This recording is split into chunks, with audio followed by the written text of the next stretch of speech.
Hey, mambo vipi? Karibu sana katika channel yangu ya YouTube. Tunaendelea na kujifunza jinsi ya kutumia application ya PowerPoint. Na leo katika video hii kikubwa ambacho tutakwenda kujifunza ni namna gani ya kuweza kujustify na kualign text zetu katika slide zetu tukiwa tunatengeneza presentation zetu ndani ya application ya PowerPoint. So tayari upo na maandishi yako, upo na text zako, utaselect hiyo text ambayo unahitaji kualign. Mfano mimi nitaselect hili neno hello hapa.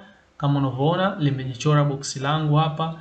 Ukiangalia sasa hivi hili neno hello lipo katikati ya hili box langu, lakini lipo chini kwa sababu hapa kuna sehemu hii ya chini, kuna sehemu hii ya kati na sehemu hii ya juu. Lakini pia kuna sehemu hii ya upande wa kushoto, kuna sehemu hii ya upande wa kulia na hapa kati. Kwa namna gani ambavyo utaweza kualign hii text yako, kuiweka upande wa kushoto ama wa kulia kulingana na mwenyewe ambavyo unahitaji kupangilia hayo maandishi yako katika slide zako. So tayari utaselect hiyo text yako kama hivi unavyoona. Mimi hapa nimeselect, then njoo zako katika tabu ya home, then katika kipengele cha paragraph hapa kuna hiyo alignment ya text zako. Kuna hizi tools hapa unaweza kutumia, ambapo hii ya kwanza ina align text yako kwenda left na keyboard shortcut yake umewekewa hapa Control L, lakini hii ya kati ambayo sasa hivi ipo ina align kwenda center ya hayo maandishi yako.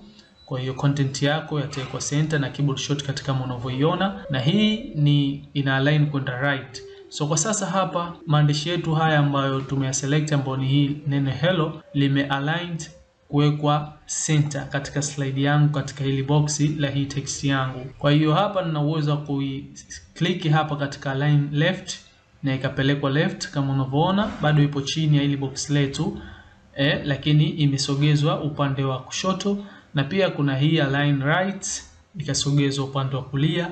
Then kuna hii center ambayo ilikuwepo hapo awali ambapo inakaa center ya hiyo box yako ya text yako, lakini inakuwa ipo chini. Sasa inatokea sometime unahitaji kuweka mfano iwe center lakini iwe kati na kati, isiwe chini wala juu katika ile box la text yako. Basi moja kwa moja utakuja hapa katika kipengele cha paragraph, lakini utakuja katika hii align text, ambapo hapo utakuwa na uwezo wa kuchange namna gani text yako inakwenda kukaa katika hili boxi la hii text kama unavyoona. Sasa hivi ipo chini, lakini nikiklik hapa na naleta option tatu. Kuna top, kuna middle, kuna bottom. Kwa sasa hivi ipo katika bottom, lakini nikiweka middle kama unavyoona, nikipreview hapa katika hii text yangu imesogea kati, lakini pia nikiweka top imesogea juu kabisa ya hili box langu la hii text yangu. Kwa hiyo tuchague mwenyewe unahitaji kuweka wapi hizo text zako ambazo umeziselect katika hilo box lako la text. Then utaangalia kama unahitaji kualign left, utaipeleka left. Kama unahitaji kualign right, itaenda kukaa right. So utaangalia the way ambavyo unahitaji wewe kudesign hiyo presentation slide zako na vile ambavyo unahitaji maandishi yako yaweze kukaa kwa kutumia hizi alignment tofauti katika hichi kipengele cha paragraph. Nadhani utakuwa umeweza kujifunza kitu hapo katika video hii ya leo. Utaweza kujaribu huko na utaona hii effect yake. Kuna kitu ambacho hatujakiongelea ambao ni hii ya kuweza kujustify tu. Hii haitumiki sana na ndio maana sikuiongelea sana, lakini ukiangalia hapa tayari umewekewa maelezo yake inafanya kitu gani haswa. So asante sana.